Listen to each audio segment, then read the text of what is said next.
if you're in the market, we want to make sure you're up to speed on the mistakes to avoid.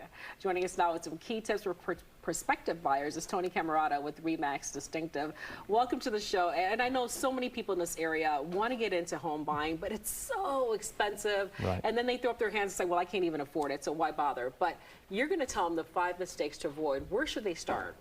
Well, the first problem some people have is they choose not to work with an agent.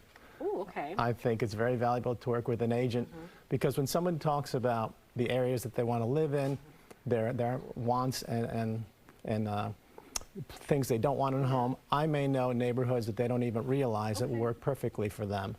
Plus, when it comes time to negotiate a contract, I think you want someone who is unemotional, kind of in the middle of things, because the buyers and the sellers are very emotional about the process, and they need me to be dispassionate and get them the best deal that they can get. Do you need to be friends with your agent? Because I kind of get the sense that some people want it to be like, you know, their therapist, their agent. I mean, is it important that you find an agent that you really connect with, or is that sort of, okay, a lovely aside?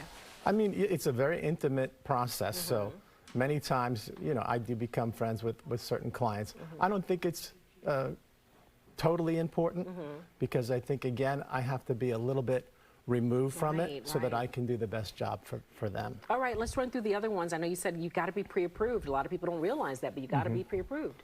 Well, that's right, because even though there are about 25% fewer listings today than there were a year and a half ago when the market was hot, despite higher interest rates, there's still competition for homes. So when you find something you want, you probably have to move quickly.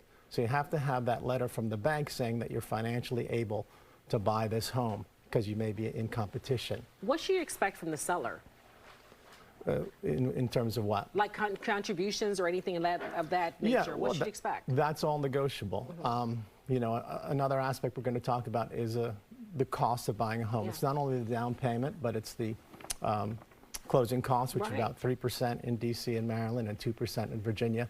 So yes, it's all negotiable. You can ask a seller to help you pay for those costs. And one thing I remember from my very first home buying experience, the home inspection, I had a seller who was trying to get me to waive that. Thank God I didn't. Good. So you're saying that's a big mistake to make sure you don't do, right?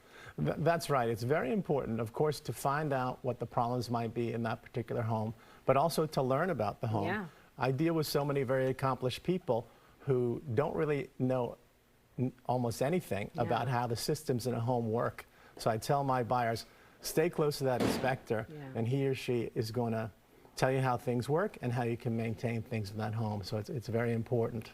And last but not least, you say not saving money for extra costs associated with buying homes and moving, which is also very costly. That's right. In addition to your down payment and your closing costs, to move even locally within the DMV could easily be between $4,000 and $10,000, depending on how much stuff you have. And I have a client right now who's moving to Texas, and she had a very large home, and she had the company pack her things too, and she's paying $51,000. I think that's Holy cow. extreme. Extreme, okay. But you know, definitely factoring those costs. Where can folks get more tips from you, Tony?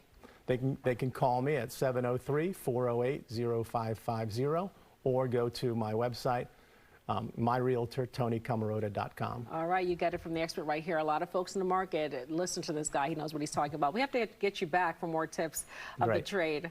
All right, at another time. Thank you so much, Tony. Appreciate it. Thanks for having me. All right.